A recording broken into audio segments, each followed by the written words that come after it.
बाग बनता एहो अलगम ले तेरे का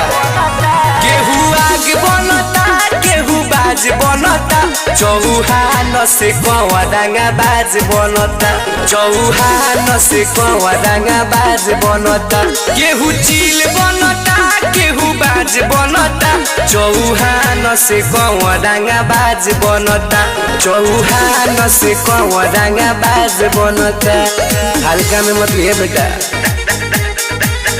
डांगा बाज बनता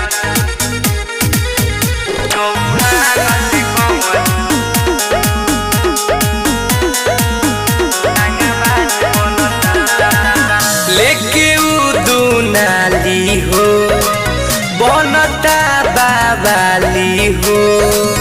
घूमी घूमी गाँव शहर में कहे होई बाहुबली हो ओकरा पता नइखे अभी हमरा पावर के खड़ा हाई वोल्टेज वाला टावर के केहू चीता बनता केहू नाग बनता चौहान से कौवा डांगा बाज बनता चौहान से कौवा डांगा बाज बनता चौहान से कौवा डांगा बाज बनता छक्का छोड़ा दी बेटा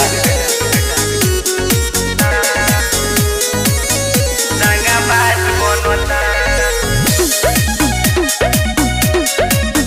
डांगा बाज बनता होला का डांगा दादी सिखा देम डंटा सीधे पीछे झुका देम टिकी नहीं एक मिनट